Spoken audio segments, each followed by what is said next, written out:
Hey there, gang. How's everybody doing? It's good to be back, and from the looks of things, we've got a lot of interesting topics to talk about. This video is mostly going to just encompass areas of the game that are getting changed in the PTB that are going to really impact what I'm going to be experiencing. So, I'm not really going to be looking at topics such as the changes to Sadako or even some of the killer add-on changes that kind of will, impact how those killers perform in the future, because I don't really feel like I have the most vested experience in that. Instead, we're going to be looking at, the areas that I'll be dealing with in my matches, such as, most obviously the anti-camping changes.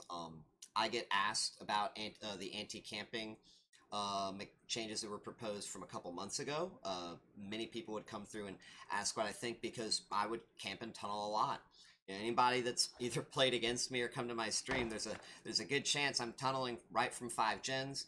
I'm likely camping the first person that does get hooked in a lot of situations, because of what would happen in matches against really, high MMR survivors.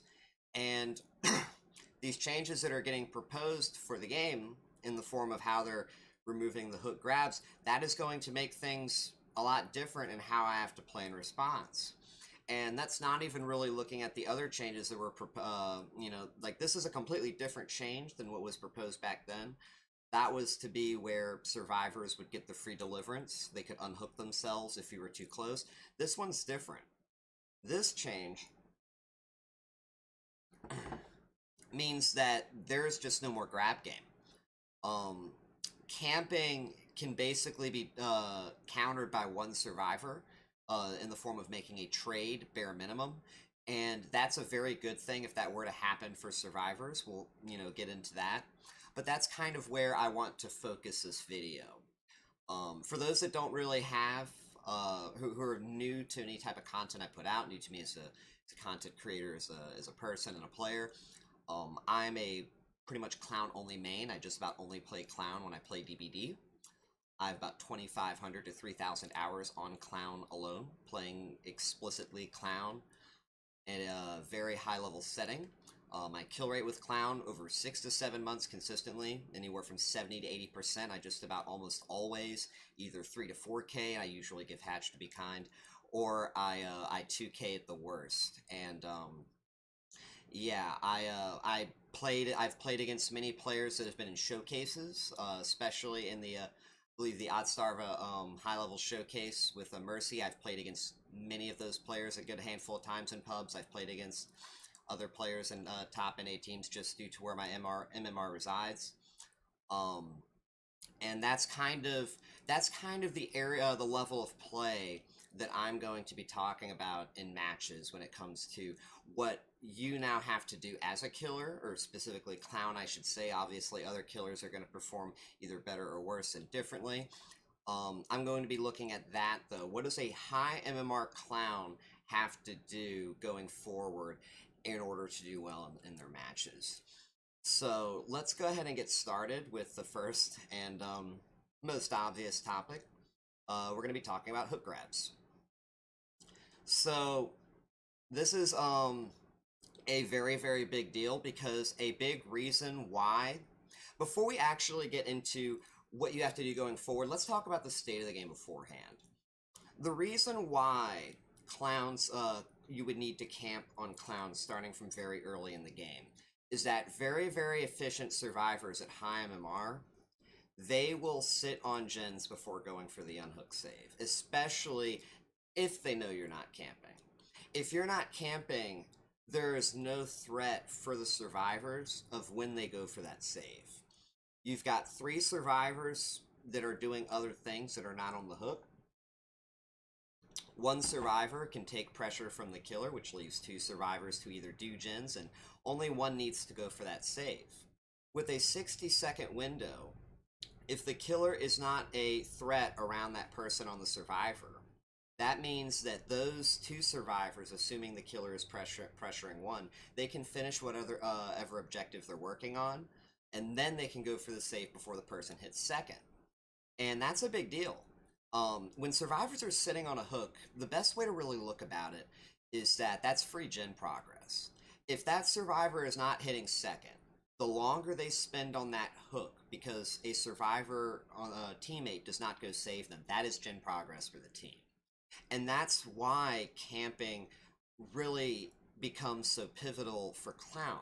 You will get maps like Mother's Dwelling, even something necessarily like you could say ARP, because ARP is 3-gen dependent, so you want to hook within the 3-gen and you're kind of limited within that area. Those are just some two common examples.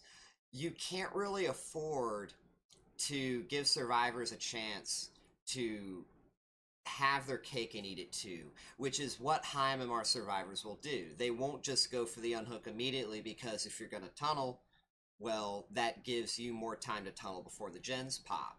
They will usually come last second, right? And in order to counter a camping killer when there's very little time, especially, you need multiple survivors to support each other. You need one to come body block for the other, one to get the unhook, and possibly, especially since we're talking about early camping, you've got all survivors on the field, another to come body block for the person that just got unhooked, because that means that that person, if they have OTR, the OTR gets protected. Worst case scenario, since the killer was camping, if he's limiting his scope, he just trades with someone, hooks the other, everybody resets, and they just do the same thing. And at that point, you know, you definitely are not going to be able to keep up with the pace of the game. Camping in its way is it's almost kind of like facilitating a gamble of a chase, because where it really pays off is that if you pull all of the survivors to you, especially, right, but they come too late, they kind of mess up the coordination with each other, and that survivor hits second, that is suddenly where the momentum completely goes back in your favor. When a survivor hits second stage, especially the first survivor that you hook in the game, is Clown, you have a significantly much better chance of actually winning the game, because that secondary, them hitting second, is the same thing as you basically chasing them and then re-hooking them in 60 seconds. You know, the average chase, especially early game, when survivors have all their resources, should really be, if we're talking even just finding the survivor with them pre-running and everything, 60 seconds is a damn good chase. So basically doing that same thing onto a survivor that you hooked first, basically meaning that if you chase them again, they're out of the game. That is what allows usually Clown to come back from that type of efficiency. If you decide to pressure another survivor and they just go crazy with their resources, the other survivors that are also on the field, they finish their objectives, they finish their gens that they were working on. Because what's likely to happen due to the pacing of the game from the very start, you are going to lose maybe 1 to 2 generators in your first chase, right? So 1 to 2 generators, first chase ends, you hook the survivor, and now that period between that first hook and them hitting second, those survivors are doing more generators. You are looking at anywhere, if you enable them, close to 3.5 generators maximum, I would say, against efficient teams that aren't really running stack builds. We're talking non-perk setups here, just pure survivor coordination. 3.5 minimum by the time that they get that unhook off, if you allow them to do their objectives, and that's massive. I mean, we're talking by the time you get your second hook, right? You've lost almost 4/5 of your of what you have left to defend, you know. And especially if they're smart and the gens that they pop break the 3-gen, you're talking 2 hooks at that point. And this is if, of course, you know, you make a few mistakes like in those first 2 chases, just the sheer duration of the chases, because it's an unfavorable map. They are pre-running. A lot of survivors don't really do that at the lower MMRs. And that's one thing that really screws over Clown. If you know he's coming, and it's very easy to see he's coming, he's kind of big, a lot of maps are open, and you just run before the chase starts, I mean, what are you going to do? What is Clown going to do? You know, is he going to turn around and just go somewhere else? And they do the same thing? Clown's got to commit at some point, and that pre-running is an extension of that chase, because you are preoccupying the killer, and that means that he's not putting attention on anyone else. They're free, they're good to go to do their gens. And that's just why Clown struggles so much. Clown, currently, we're not talking about after the change, he is not able to put pressure on but one survivor. Now, he does that really damn well. Clown, I think, is a damn good 1v1 killer. But those teammates, if they are doing what they should be doing, the momentum is just going to constantly be against them unless the survivors are either running suboptimal builds, they make some really terrible mistakes, or the coordination just really isn't there. You know what I mean? And you capitalize on that. That's really what Clown has going for him at high MMR. And I'm not really, by the way, too, I want to clarify, I'm not talking so much about Pinky Finger. I'm talking, Pinky Finger does make things, too, a lot easier. I'm talking conventional Clown with literally any other add-on set or combination. So that's the current state of things. Let's talk about going forward, right? Going forward with the hook grab changes. Obviously, this means that camping, you can't really camp too well. All right, so camping is going to not really be something you can necessarily do, if not but to break anti-tunnel perks and mechanics earlier and necessary when you need to do that, right? Like breaking the base kit BT or the OTR, that's where you would be coming somewhat back in when a survivor's coming in for the unhook. You're not doing it to contest the unhook itself. You know the unhook's going to happen. You're going to take what you can get from it. So that's kind of one of the ways that at best you will be able to camp, but really without being able to camp here, without being able to call or, you know, having the power to where survivors need to pull multiple people away from objectives to secure that unhook before that survivor hits second. You know, like I was saying, that was really what was so powerful about the camping. Without having that ability, and one survivor is able to just do it for free, you don't want that survivor to be sitting on there for longer, which is something that usually happens by encouragement when you camp. You want that unhook to happen sooner. However, given the necessity of what I was talking about when it came to camping, due to the pacing of the game and how quickly generators can go, how strong survivors can be in chase when they're really utilizing, you know, all of the pallets and the structures on the map, I think tunneling is going to be a lot more required. This is something, obviously, I'm going to need a test. I'm going to have to actually go into a live setting. My MMR is a lot lower for the anniversary. I'll be honest, gang. I've been playing very, very polite, and, you know, letting a lot of survivors have a nice time, to get some VPs. So I need to get my MMR back up and really, really test things. But it's really looking like, from my own understanding, again, I 70 to 80% kill rate over 6 to 7 months, played against really top level survivors on the NA side in public matches. Without being able to camp, I am thinking that tunneling is going to have a lot more emphasis on it when it comes to being something that Clown needs to do. And while as big of a deal as this is, I do think some of the changes that the devs have proposed in the perks, I think they're going to address that. I think it's going to make tunneling a lot easier, and I'm actually really excited to talk about some of those perks, right? But this is a big deal, and I just think that unless the changes that the developers have made, and this is actually, I think, I want to clarify this too, this is a good thing for the health of the game. I'm kind of fine with it. If we're talking about the pure health of the game, this is good. This is something that, sure, needs to happen. I didn't necessarily like the grab game either. It was just something that I had to take advantage of as a Clown player at high MMR. That's something you just had to do. You had to camp, you had to force multiple survivors in, potentially get the grab, and all this other shit. It was pretty stupid, but it was something we had to do. So it going away, here's the thing. If they're going to take away something like this, gang, in my opinion, if they're going to take this away but give us something in return, then I'm fine with that, because it's better for the health of the game. The problem, of course, would have just been if they just introduced the removal of the hook grabs and left us with nothing.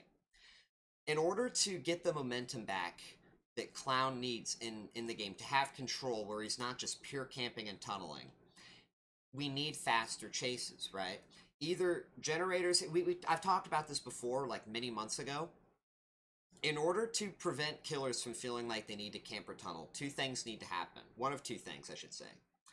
Either you increase how long it takes for the survivors to do the objectives, aka increase gen timers and things like that, or you reduce how long it takes for the killer to succeed in chase, right? So you give them really, really damn strong perks that don't make the chases go on for 3 to 4, 5 plus tiles, 30, 40, 50 plus seconds. You take that survivor and you knock them down, you put them on a hook. If the chases become quicker or the gen timers take longer, then there's less impetus to actually have to camper tunnel as a killer like Clown, okay?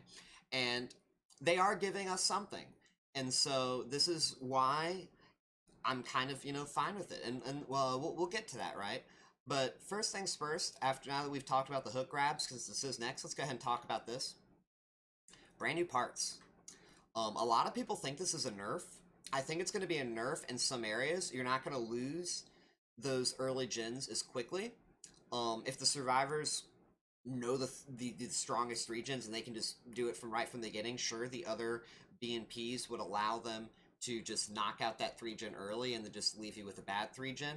But the one thing that's going to be interesting about the brand new part, to my understanding, is that it is going to completely, from the looks of it, it will completely destroy 3 gens that do survive and are very powerful. So, like, everybody knows Dead Dog Saloon. Dead Dog Saloon has one of the strongest 3 gens that you probably can get on any map if it's in the top left corner. You get one on the gallows, you get one, like, right above it on the right, you get one on the left. It's very difficult to lose when you have a strong advantage in that 3 gen setup in the late game. However, the BNPs, if you stack them on a gen, you don't even have to do it. To my understanding, it lasts the whole match. You can go ahead, you see that 3 gen right there anyways, you're afraid the killer's going to just really camp that, you pick one of those gens, maybe the gallows, if the gallows, I guess in that situation would be the safest, just immediately put your BNPs on it. Even if, he gets some downs, he has regression perks, he knocks it to 0. I mean, you have some better means of getting that gen done, you know what I mean? Because you're reducing the overall time it takes to complete for the rest of the game, and that means that because of how that scales instant regression, you are going to be reducing the effectiveness of their perks, and I think this is going to be this is going to be really damn good at countering 3 gens. I don't necessarily know how problematic this will be. I'm very curious to see, because again, I don't know if they actually stack. I'm just assuming they stack. It would make sense, right? But that's what I foresee about this perk. The only disadvantaged survivors I think are going to face from this compared to now is if they do know the 3 gens early, they can't break that. However, I do think that in the event that the 3 gen isn't broken early, this is better than the other BNPs, because I mean, the problem with, let's say current BNP situation to the new one, right?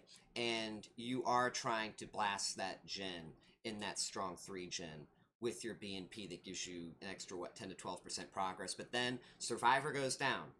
He hadn't been pain resed yet. Gets pain res. That pain res destroys your toolbox and your BNP. It's got nothing. You're getting no value from that BNP, from that toolbox, for the rest of the match. This BNP, though, means that you have an effect that is not only going to be reducing the strength of that pain resonance, but it is also going to be giving you some advantage at getting that generator out the way whenever you need it, especially if there comes a point when you really need it, much later into the game.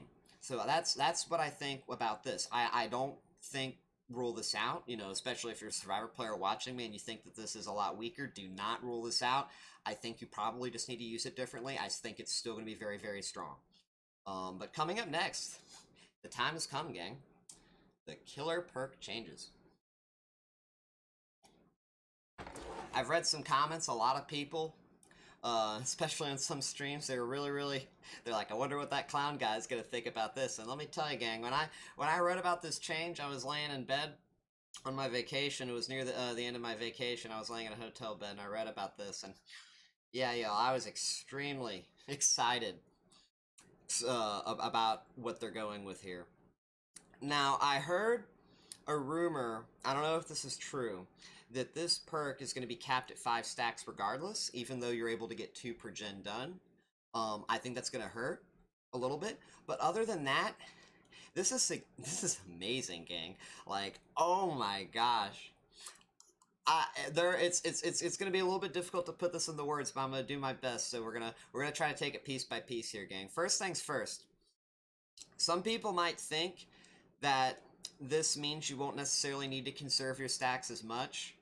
I think it's going to make conserving your stacks a lot better.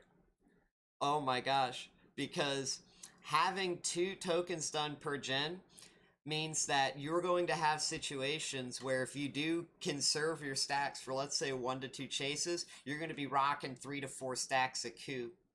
And that means you can just slug everybody, like straight up. You can slug 2 to 3 survivors back to back if they're going for, let's say, risky defense because you're tunneling, you know, and you now have, like, let's say 4 to 5 stacks because you held your stacks early and they popped a couple gens when you're going for the trying to tunnel somebody out. This is going to make it to where situations where you need to hold your Q when you have been conserving it, right? It's not that you don't have to conserve. You do have to conserve. But now you can actually do some crazy stuff with it. I honestly think, and going back to the hook grab changes and how I said that there's going to be more emphasis on having to tunnel because you can't camp, I think this is going to be one of those big changes here that keeps clowns somewhat in the race. It's going to allow them to at least have a chance of potentially doing well, because this is going to make it a lot easier for you to tunnel. This change here to Coup de Grace. Because the thing about it, gang, if you lose 1 to 2 gens, let's say 1 to 2 gens first chase, this is what you can usually expect against a coordinated high-level team, with the survivor, especially Prion, yada, yada, yada. That means you're going to have 4 stacks when that survivor comes off the hook. You only need 2 of those. So even if you have a better earlier game chase outcome where only 1 gen pops and you have 2 stacks, instead of having only 1 stack, you can now use one of, because you have 2 stacks, you can use a Coup de Grace to break the OTR, and you can use one to down the survivor afterward. And this is something that you should not be doing, by the way. If we're talking about pre-change, Coup stacks are very valuable. Not only do you have to conserve them, but you want to use them at only certain times. I mean, you don't want to be using them on healthy survivors you've never ever hooked. You wouldn't want it to use them on a survivor you probably never even hooked at all, even if they're injured. They're like OTR, you especially didn't want to use it OTR because, I mean, unless you've lost all your gens and you just have no hooks anyways, because that's like, you're not going to have the stacks to really do that. Because what you especially don't want to do, you never pre-change wanted to use a Coup de Grace to break the OTR and then not have Coup to get the down, because then what difference does it make? It's effectively the exact same thing as if you used it when they were healthy. You know, you're not going to be getting that much value from it. And this change is going to allow you to go a lot stronger with your pressure. Survivor gets unhooked, they're a tile away, you chase them, you know they don't have OTR, or that they do have OTR because you don't hear them making any sounds. You lunge and hit them, and you use one of your 2 stacks. You've got 1 stack left. That's good, because we're talking only 1 gen is popped. You've got 4 gens left. You use your other stack to get the down. You rehook them. Now if you lose the other, they're on death hook. You've got 2 more stacks to take them out of the game. They're on death hook. So this is massive. This is going to give survivors a chance. With this change, excuse me, I got it backwards where I was really going with this. This change gives Clown the ability to play a lot better around the current anti-tunnel mechanics in place that he is going to will have to do as a result of these changes to the hook grabbing mechanics. So I'm really, really happy for this. It's probably a big reason, I think, a big ability, or something that will keep Clown in this game, is going to be this. It's going to do a lot for him. Excuse me, I got caught over my words here. But yeah, it's also something to where you will punish survivors too that don't have anti-tunnel as well, right? So it kind of goes both ways. You're either going to be able to preserve your stacks better if they don't have anti-tunnel, they don't have OTR, decisive strike, or you are going to, you're going to have the stacks that you need to break the OTR and rehook them afterward. But that's my thoughts on it. It's really, really powerful. It's going to be really amazing. I already thought Coup de Grace, gang, was like Clown's best perk. And now it's going to be something It's gonna be crazy, gang. I hope this goes through. If this goes through, Clown's gonna be in a better spot, and I'm really excited to see what that spot's gonna be. But that's not the only thing, though, you know? That's not the only thing coming with us that's going to be really amazing in this new patch. In fact, I don't know if I'd say equal excitement, but one perk change that has my excitement really high up there is what they're doing to Claustrophobia. It took me a second to really realize how crazy this change is, gang. But this perk especially, this perk is going to be ridiculous. This might be one of the most hilariously ridiculous perk changes they have done in a long time. You know, I gotta give credit to the devs. This is something, I've been playing the game for 3 years. This is really them coming outside of their comfort zone when it comes to giving buffs to killers in return for taking things away from them. The stuff they've been giving us, especially Coon and going into Claustrophobia, and again, you know, obviously, gang, I'm talking Clown perspective, this is amazing. Okay? What this perk is going to do, this perk is basically going to enable downs in a very ridiculous way, simply because of the fact that there's going to be no option available for the survivor to save themselves. Instead of 32 meters around the gen, and what the problem with this, how it was previously, you're usually not going to have a reason to go to a generator when it pops or chase a survivor there. It's one of those things where you try to get there in time and it's too late. This perk was never really good for that reason. But removing that range restriction gives it a level of strength and utility that becomes very similar in strength to a perk like, off the top of my head, Coup de Grace in Claustrophobia. You know, what makes Coup de Grace so strong in design is that it is a perk that makes it, because Clown has to tunnel, right? Especially has to do well in chase. This gives you a benefit both when you need to tunnel as an indirect thing, but in general just in chase as a result of losing a generator across the map. You lose, if you're on something like, let's say, you know, you're defending your 3-gen, right? On something like Azeroth's Resting Place, a generator pops on the other side away from your 3-gen and you're chasing a survivor, you have a benefit now from perks like Coup de Grace and Claustrophobia from losing that gen. And that's what's going to be so strong for this perk on Clown, right? With the meta, I think, going toward heavy tunneling, this perk, along with Coup de Grace, I think the overall state of tunneling on Clown is going to be better than it has ever been at any point in the game. Pinky finger or not. So, whether or not it's going to be enough, I do think, though, that's going to be the outcome. Because let's take a bit of a discussion about this. Let's talk about Claustrophobia here and what this is going to do. Let's put it into practice and go through the maps here, okay? This is going to block, again, just as a rebuffer, every single window on the entire map for 30 seconds whenever a gen pops. If you are on Macmillan, and we're talking Suffocation Pit, the mine shaft is nothing but the doorways.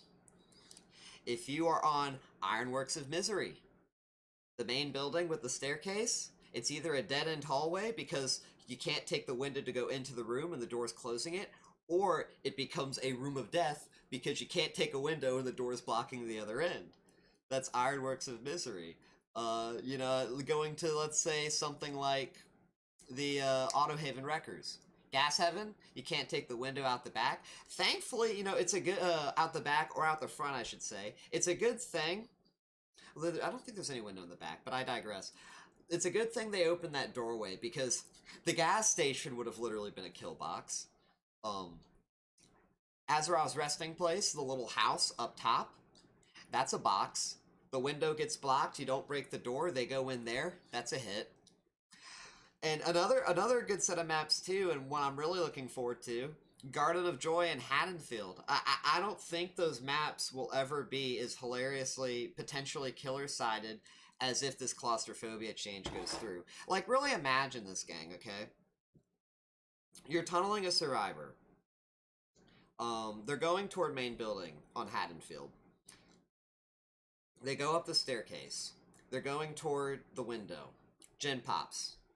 They are now in a room where they can't go anywhere. And if that gen pops, too, you can play around this, especially when you can set up some pinks when they have to go out the back. So they go into the room, the window's blocked, they can't leave, hit them, they go out, run into your pinks, hit them, they go down. There's usually, I think, now a hook upstairs that's a hook in a very bad location. This is going to get some very cheesy hits, and it's going to be the fault of the other survivors. The other survivors are going to straight up give you these downs because they're going to be thinking they're helping their team by doing the objective, only to screw over another teammate and chase. And it's going to be hilarious. This is gonna, and it's going to be hilarious and very effective. Like, I think extremely viable, even potentially. You run it with something like Deadlock. One big problem with this perk, it's important to keep in mind, is that if 2 generators pop in a very small window, you aren't going to get as much value as you can. So claustrophobia, to my understanding, is going to be 30 seconds per gen that you lose. So if you lose 2 in a short period of time, let's assume 10 seconds after one of them, that means that you're going to get a total of 40 seconds of window blocking instead of 60, right? So I think it's going to be a little bit deadlock dependent. I think you're going to want to take deadlock with this perk if you run it, so that way when you lose a gen, you know that the next gen that would pop early gets delayed for enough time for the first claustrophobia value to run its course. But I am extremely excited for this perk change, gang. We haven't even covered all the maps, y'all. Oh my gosh, there are so many maps. This perk is going to be valuable. It's hilarious. It really is. It's hard to contain my excitement because of that. Leary's is nothing but doorways. It's doorways and a couple pallets potentially strong. You know, you've got a couple god pallets here and there, but it's nothing. All the windows blocked. Imagine that. All the windows blocked on Leary's. Garden of Joy. You know, Garden of Joy gets its room turns into a kill box. The strong back windows get turned into nothing. If they're going there when the gen pops, that little back room becomes a kill box. Oh my gosh. Borgo, if they're trying to go to the window, that gets blocked. They take a free hit before they jump down. This perk is going to be so wild on so many maps. So many maps. You really think about the scope of how many strong windows there are, okay, on every map in the game. And then imagine you're chasing a survivor and it's not available to them. This is going to be extremely game-changing. Whether you're tunneling or not, even if you're just chasing a survivor in general, this is going to give you hits and downs. I put emphasis on the tunneling, gang, because, you know, I want to put it with respect to what Clown's going to have to do at Heim MR. But even if you're not playing this way, you're just kind of playing chill, this is going to literally guarantee so many hits and downs. That's what I think. It is crazy. Every window on every map for 30 seconds. That's so long and that's so strong. I do think, we'll talk about the others. These are the 2 that mostly do stand out, though. I don't think the others are necessarily as good as the perk changes what they're getting, but I respect the devs for really stepping out of the comfort zone on this. I really do. I haven't seen changes like this going for Killer in a long time. The pain res changes that they made previously, those were some good examples. They are trying, I think, and so I'm even with something like this and how much it would hurt Clown respectively and individually, I think that they are trying to give us things that to help deal with those changes. Okay, so next up, Hangman's trick reveals the auras of survivors within 8 to 9, 10 meters whenever they're being carried. Yeah, I wanted to double check and read just to make sure. See, this would potentially be really good, I think, if it wasn't when they're being carried. The problem with this is there is a very limited period of time to take advantage of this information. It's only when they're being carried, so there's no lethal pursuer synergy. If it was just in general, 8 to 9, 10 meters, even if it was a period of time maybe after you hook the survivor on a scourge hook, it would be a lot better. I really, off the top of my head, don't know what this is going to do. I don't really see it as being something very good. I'm really just... This, you know, awakened... I think of, like, awakened awareness, right, gang? And one of the problems with, like, awakened awareness, you know, was that it expired when you weren't carrying a survivor, right? It's very hard for Clown to take advantage of that type of information. Maybe it would be used as like a pseudo barbecue because, you know, you'll be looking to see what gens are being worked on if they're near scourge hooks. But now you're relying on scourge hook RNG to get information on what survivors are doing gens. That's what I'm saying, gang. Like, I really am not seeing the hype for this perk. If there's something that I'm missing, I'd love to hear it. But I don't think this is going to be a banger. I'm really not excited at all for this perk. But they're trying new stuff, like I said. So even though I'm not seeing what's good here, especially if there's nothing good here, they're trying. I respect it. Territorial Imperative. Okay, so this perk has potential. This perk actually has potential. Even when it was 32 meters, it had potential. What really holds this perk back is that there's no auditory cue when someone goes into the basement. You could be chasing a survivor in a very like, you are focused in this chase because, you know, they're a good survivor. They're playing around their stuff. And if there's someone going into the basement, you're going to have no idea. Because what's going to happen is this perk's going to go off, you're going to hear nothing, and because you are not looking at your perk icons in the bottom right corner of the screen, you aren't going to know that that happened. By comparison, my basement perk, if I'm trying to check basement dwellers, I would run Hoarder over this, because the advantage to Hoarder over Territorial Imperative is you get that sound cue. It's 64 meters, you get a sound cue, and almost every single time I get that sound cue and I just check for it by reflex, I see someone in the basement. I've ran this perk a couple times. I've never gotten value from it, and I've seen it gone off too late, right? I see it's on cooldown. That's how I noticed it went off. I don't actually see it when it's active. I see it's on cooldown. I'm like, oh shit, I missed someone going into the basement. Never had that happen with Hoarder by comparison, because Hoarder gives you the audio cue. Give Territorial Imperative an audio cue, and regardless it has the higher cooldown or not, higher radius requirement or not, this perk becomes a lot better. As it stands, not really. You're really, like, you just happen to have to be looking at the bottom corner of your screen if you're not looking at the basement, or you are looking at the basement and you see the R because you didn't get an audio cue and it's just by happenstance, right? So I'm not really too anxious about this either.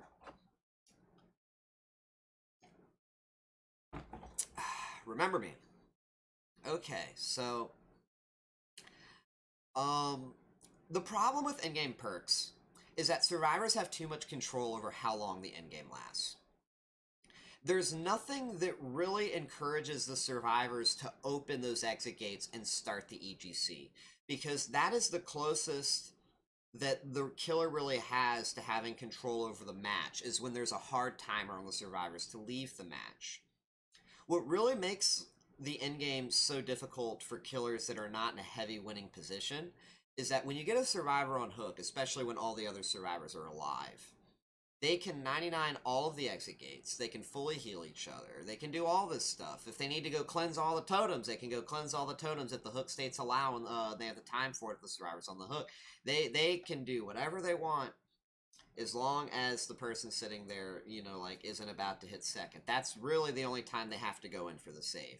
And that is what makes the endgame so difficult for lower tier killers that are behind.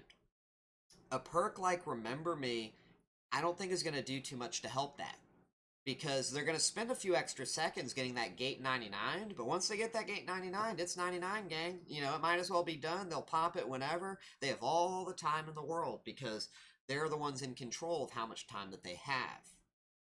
In order for perks like Remember Me, or even necessarily, I think, like No Way Out in particular, to really get to become really powerful, and I would even say viable comparison to, like, instant regression perks, there needs to be something that encourages survivors to open those exit gates early. They need to want to get out. The end game, I think, needs to be a period of time in the match where survivors want to end the match and get out. They don't want to feel like they can just do whatever they want, run around, 99 the gates, cleanse the totems, open the chest. They can basically do that because once the gates are 99, push comes to shove, boom, get out. You know what I mean? That's, I think, one of the biggest problems with endgames, and I think that's what holds back perks like these. Because perks like these, they only really are significant when the killer is in a winning position. If you have 2 survivors dead, especially obsession, especially with Remember Me, and you also have something like No Way Out, oh yeah, you're 4K. You know what I mean? You should 4K if you have like a fully stacked in-game build and 2 survivors are dead, because there's only so many people that can touch the gates, people that can have your attention. You're going to be able to look at it a lot easier. You're going to catch them working on it because of the time. Like, these perks become a lot better because you already have kills, and there aren't survivors really alive to do anything but save their own skin. That's all they really are going to be focused on because they've got nothing else going for them, you know? The post, it's just that the post-gen phase, it's because of what I said. They need to make a way to where survivors don't have that control over how long it lasts. When you look at, let's talk about the gen phase. Before we move forward, I didn't really get on this. Let's talk about the gen phase and why gen phase perks are a lot better. Perks like Pain Resonance, Pop Goes the Weasel, Deadlock, Corrupt Intervention especially, even though it's an early game perk. These are early game and mid game perks obviously, but still the gen phase is a gen phase. Really anything, instant regression, slow down, and gen blocking. These perks are designed to keep you in this generator phase. Because the generator phase has multiple stages compared to the end game. The end game is literally 99 exit gates, and then whatever has to be done in between, get out. It takes 16 seconds at base to do the gates, and even if you throw in perks like No Way Out, it's like an extra 40-60 seconds at base. It's nothing by comparison to how long the phase of the game is when you have to do all 5 generators, right? So that's what makes those other perks by comparison so effective. You run like Pain Resonance, Deadlock, Pop Goes the Weasel, even Overcharge Coldwind, especially before the nerfs.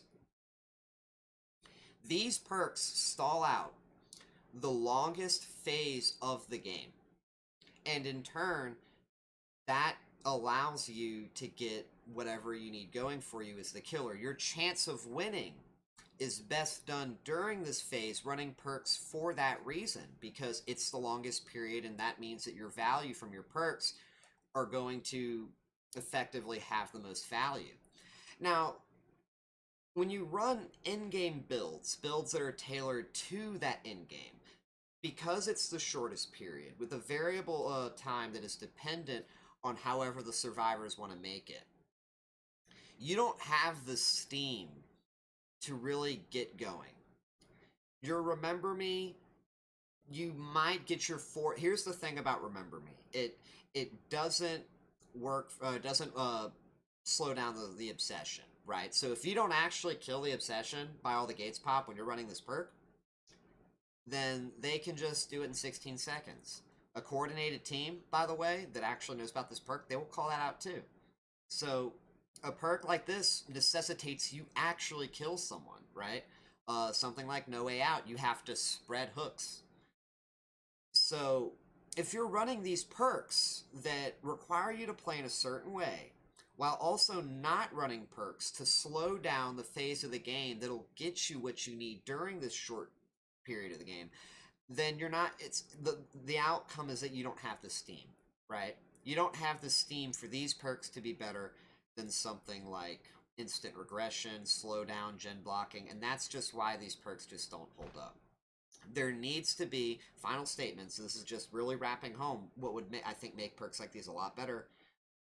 There needs to be something that tells the survivor, we need to open these exit gates now. When the gens are done, survivors shouldn't get to piddle paddle, regardless of if someone's on a hook or not. There needs to be something that says to these survivors, we need to get the hell out of here. We need to at least open the gates. Even if we don't run out these gates, we need to get them open.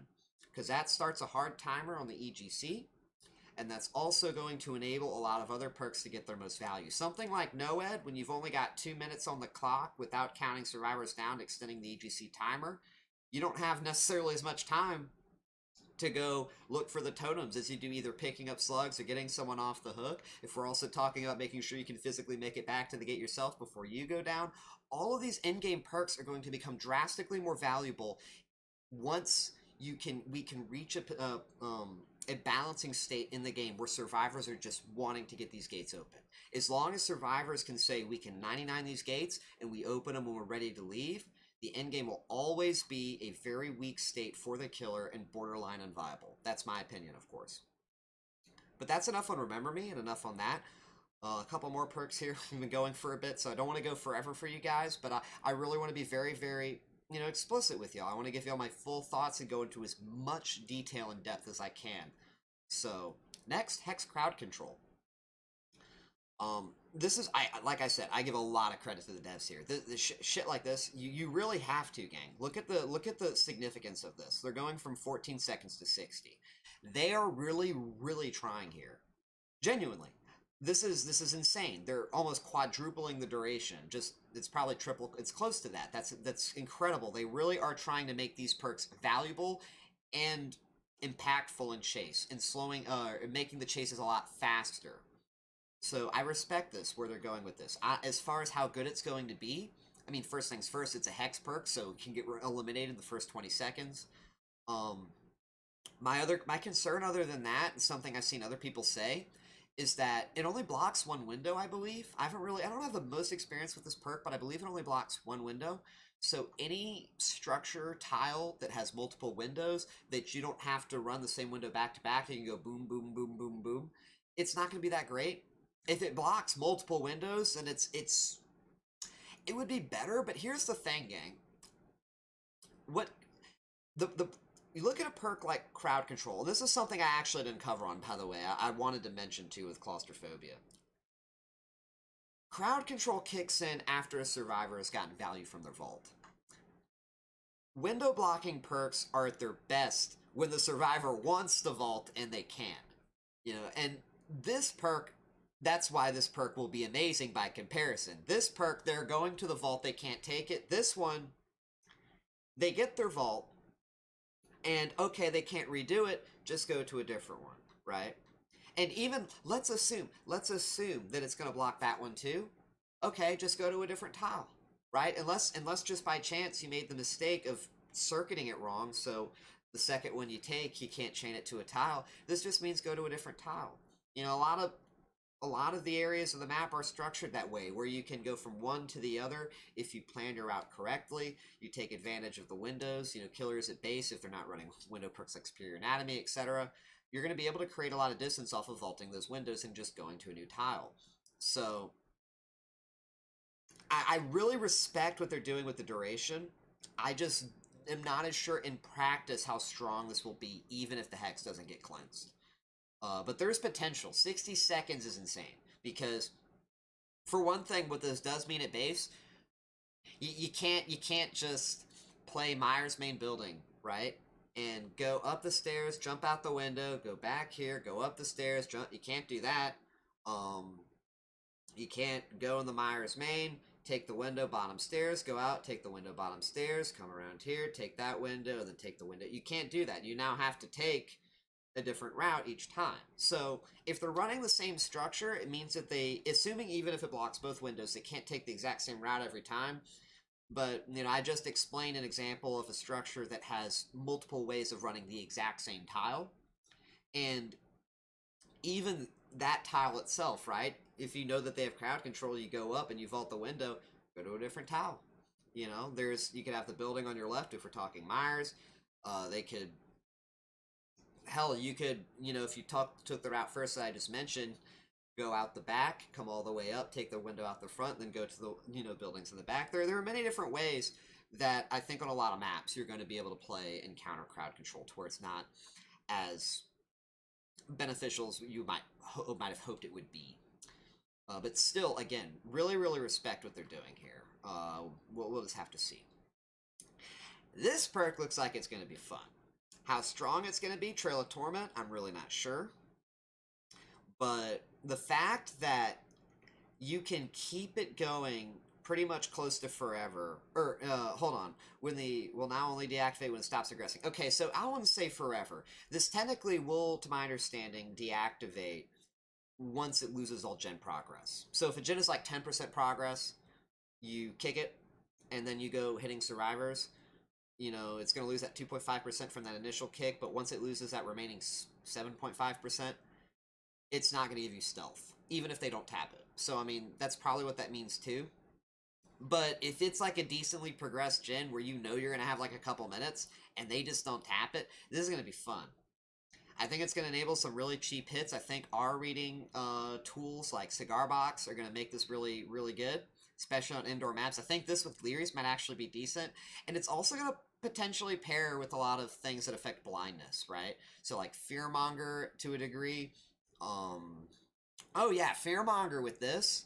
Like, they probably won't even realize you have Trail of Torment, by the way, until it's too late. Because they'll be working on a gen, so they're blind. They don't know that you kicked it with Trail of Torment. Oh, that's actually going to be fun to test.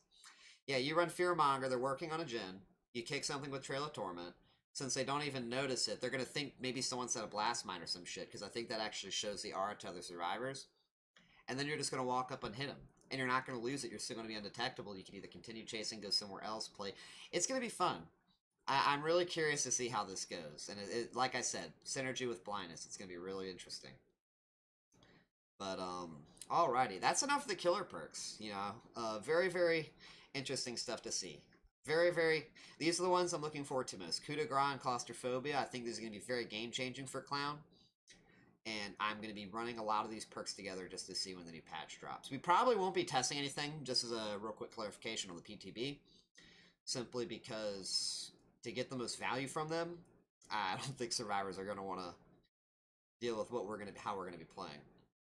But yeah, let's go forward with the survivor perks. Let's just talk about things here. First things first, Prove Thyself. This perk is still going to be good. A lot of people were saying that this perk is not usable anymore. I completely disagree. It's going to be taking, instead of 7 seconds faster for 2 survivors without anything else, you know, no toolboxes, any other perks on a gen, instead of an extra 7 seconds saved, it's just going to be 5 seconds, and that's still a big deal. 5 seconds if his killer is coming up to you, that's 20 meters. He has to be 20 meters closer to have otherwise stopped you from finishing that gen, if you didn't have Prove Thyself. So this is a big deal still. Don't throw this out just because not only doesn't give you blood points, but because it's 10% instead of 15. It's still a good perk. And this is also going to be a lot better too. I felt like Blast Mine was always slept on by a lot of survivors, simply because of how it stops you from both regressing a generator by kicking it and following up in a chase. Usually how it works is that if a survivor is in an unfavorable position, especially, you kick the gen, you chase him afterward, you have your kick kind of needed too, even if it takes a bit longer to get the hit in. This perk is going to punish you for doing that. If they're in an unfavorable position, they guaranteed get to a favorable one. If they were in a favorable one, but the gen has a lot of pressure on it and you felt like you need to get that regression going, this is going to lose you that chase. You will not be able to get that survivor at all. You are going to have to pull a tooth, basically, just to get that regression on whatever you wanted to kick going, because you wasted so much time and you won't get anything else beyond that. You either now don't chase the survivor and don't kick the gen, or you wait through the stun, kick the gen, and now you can't chase the survivor. So this perk has always, I felt, been very, very good.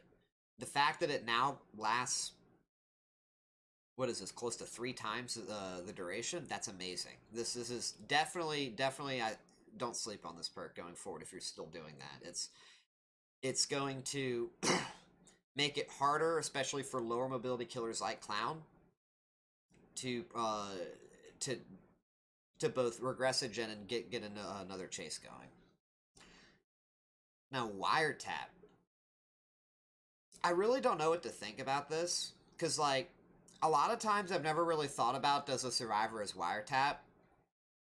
Normally, when it comes to our reading, I've always felt that it's me not being able to see theirs is more a problem than theirs seeing mine. And, because usually, really, the thing about our reading, survivors are kind of you're the one chasing them, right? You're the one chasing them. It's not so much they're chasing you. And if you can play around sound cues on terror radius, if you have good reads, this is a lot less impactful for you in chase, especially when you think about the limited radius of it. So like, I think this is still like obviously a good perk, but by comparison to something like Blast Mine, where literally the killer is gonna, you know, a killer is probably gonna kick a gen. Here's the thing: compare Wiretap to Blast Mine, right? You put Wiretap on a gen and you want to stay in that area, killer's gonna. You stay in the area of the Wiretap gen gang, killer's gonna kick it. You're gonna lose your Wiretap because they know you're in the area, right? So they're gonna go ahead and start regressing the generator before they start pressuring you because you're in the area. So like this perk, I don't know, gang. It's nice that it lasts a lot longer, but just saying, I think this one's gonna get you more bang for your buck running Blast Mine over Wiretap. Saboteur. Okay, this one's I'm really concerned about. This is actually a big deal. For those that don't know, a really stacked sabotaging toolbox with the speed add-ons. It is impossible without save the best for last to down the survivor before they sabotage the hook. They can eat a hit, and while you're recovering from the animation, they can sabotage that hook right as you down them. So yeah, you're going to have a slug. You'll probably trade, right? But that's kind of what makes this so strong, is especially to counter tunneling. Saboteur to counter tunneling is going to be very effective, since if I down a survivor that I'm trying to take out of the match, someone comes in with a toolbox, I will not be able to stop them from taking out that hook and me losing who's on my back. So they get a free, they can get off, they can run away, and yeah, I can hook the person who was sabotaging, I can do that, but that person I was trying to take out of the match, who has more hook states on them, they're going to be very far away from me now. It's going to be a lot harder for me to it's not as simple as just hook the Jake and now chase that person. That person's going to be away. They may get power healed by their team. People will be in position to body block. And, you know, that which enables someone to, if I'm trying to take that person out to come get the person that was sabotaging off the hook, it's not going to be good just because they're giving you a down. This is really, really bad. And the thing is, I was just talking about pre-change, right? That was pre-change having a very stacked toolbox with the speed add-ons. This right here, to my understanding, is going to enable survivors to, excuse me, gang. They're going to be able to sabotage a toolbox without running a toolbox designed with extra speed in mind. Without, like, they can just straight up take it out just by running the perk. And that will be very bad. Like I said, I still need to see how the timing is. I might be mistaken. The sabotaging toolboxes with the add-ons might be faster than this, because I know it's just fast enough.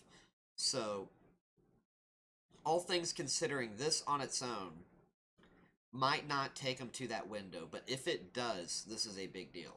It's going to make it very hard to take survivors out of the match, since they won't even need a toolbox with strong add-ons. You just run Saboteur, you see survivors get carried to the hook, run to the hook. Even if he hits you, you time it perfectly, get the sabotage off before he hits you again. If that hook goes down, that's your value. You're good to go. So this potentially is a very, very strong perk. Clairvoyance. Not really too much to say. I'll be very brief with this. Blessing a totem means that it's going to have synergy with, you know, the survivor boon totems. The survivor boon totems are not necessarily like as value as they used to be anyways, so I mean, I'm not really too concerned about this. It's going to be, I think it's a quality of life change, I guess. I'm not really, it is what it is. This is also Breakout, going back to what I said about Saboteur, talking about Breakout now. This is a lot better. Even though it's only 5 meters instead of 6, you're going to be within 5 meters if you're trying to sabotage. You know what I mean? So this is going to be a lot better. This is going to also help ensure, if you get that hook taken out, that this is especially a free wiggle off for the survivor. This is looking to be a lot better. The only downside to the change that they're making here is that it's going to be harder to like sit at the radius of the breakout range and kind of like take advantage of the speed to where they can't hit you. That's really the only downside here. But let's see. Buckle up. Spyro Dynasty. Yeah, this in addition to Made for This, Soul Guard. There are now going to be so many anti-slugging tools available to the survivors that I question whether or not slugging is going to be a reliable playstyle for actually winning as Clown. Initially, my response going back to the hook grab changes, because I told y'all, y'all didn't hear me mention slugging at all, talking about any of how we're going to be have to playing as Clown going forward. And there's a reason for that, why I didn't bring up slugging. You factor in Buckle Up, Soul Guard, the other perks that I mentioned. It's going to likely what's going to happen is you're going to be slugging people, right? They're going to get picked up, and you either now are going to have to give them 10 extra seconds of time every pickup to wait out the endurance, which is very bad, by the way. That's almost likely guaranteed they're getting to something. So you either do that, or you hit them, get them endurance, and then they're getting to something. You know what I mean?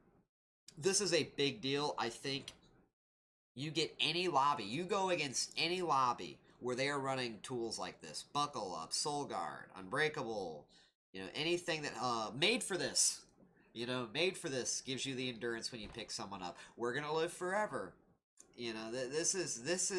That's gonna kill you. You're gonna lose the game. You're automatically gonna lose the game. Because running a build that excels at slugging means you don't have any tools to win the game beyond slugging. You don't have anything to slow down the game. You don't have anything to make your chases actually easier. So that's why I just don't really think slugging is going to be reliable. And, going back to how I said with the hook grabs, this is good for the health of the game, I think. Slugging, obviously, I think nobody wants to be slugged for 4 minutes. So I can respect where they're going with that, but yeah, I think perks like this, and with everything else on the table, the fact there are just so many perks that function very similarly with providing endurance and protecting survivors that do get slugged, you're not really going to be able to reliably do it on Clown, I think, anymore. It's because you're going to get lobbies like this. You're going to get, even if it's on 2 survivors, right? 2 survivors is what it takes for him to potentially keep everyone off the ground and still get the gens done, even if it takes slowly. You know what I mean? But yeah, smash it. This will be very interesting. I'm not really against so much smash it. This is gonna, oh my gosh, 20 seconds exhaustion. That is crazy. Yeah, this means there is a very good potential, especially with Vigil. They can do this 2 to 3 times in chase.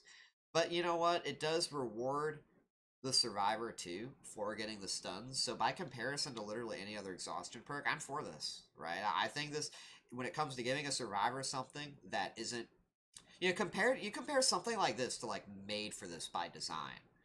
This is a perk that rewards you for doing something well. It gives you something that's actually really damn good, but you have to make a right play. And so I'm about this. This is good. I think it's kind of weird.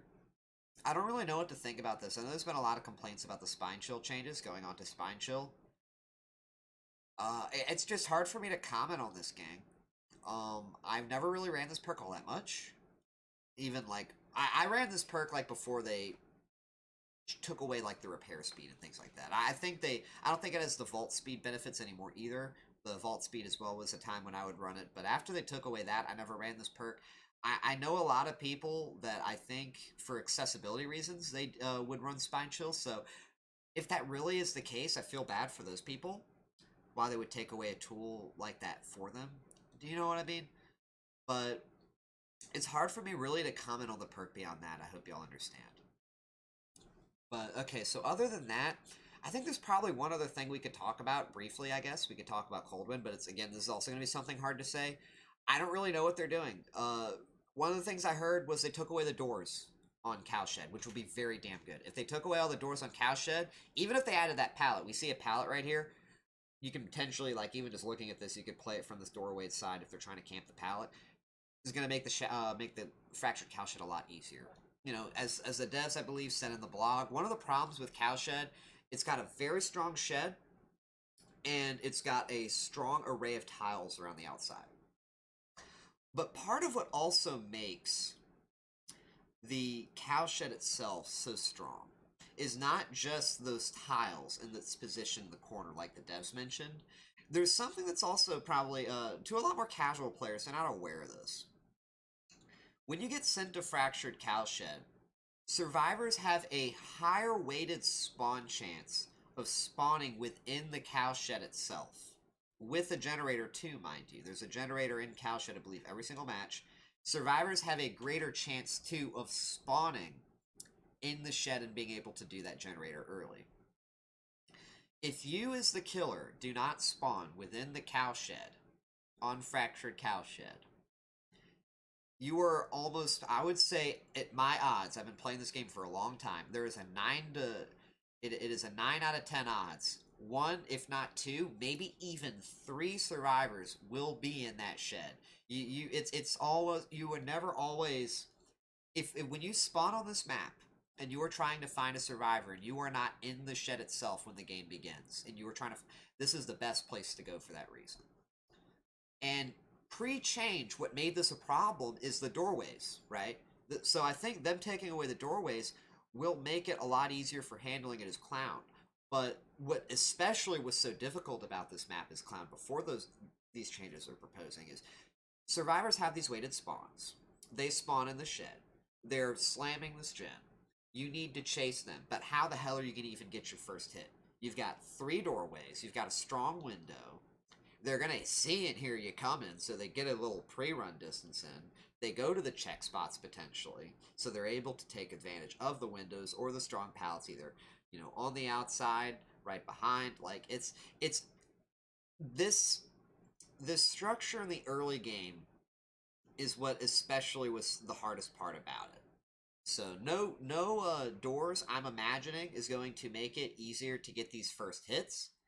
And it means that you don't have to basically push survivors off of the generator in it at the beginning, give them free reign to run to these other strong corner tiles around the map, just so you can break the doors. Because you're likely going to be breaking 1 or 2 doors before you get your first hit, unless they make a misplay and they don't go to a good check spot. They don't have a strong. They don't go to the strong windows that they have, because you know you do have to break at least 1 to 2 doors, I believe, by one of the strong windows. It's going to be very hard for you to get the hit in otherwise. So yeah, Rancid Abattoir. I believe they said that they kind of made it easier. I'm really, again, I need to, this is one of those things, they're showing us some pictures here, gang. I don't know if they got rid of the doorway too. If they got rid of the door that's normally like right here, then it's going to be a lot better. But this is one of those things I have to look to see, personally. And yeah, I think they said they also put some extra junk. We see things like this. We'll have to look to see one of the rest of the changes, though. But overall, I think we've just about discussed everything that really needs to be discussed.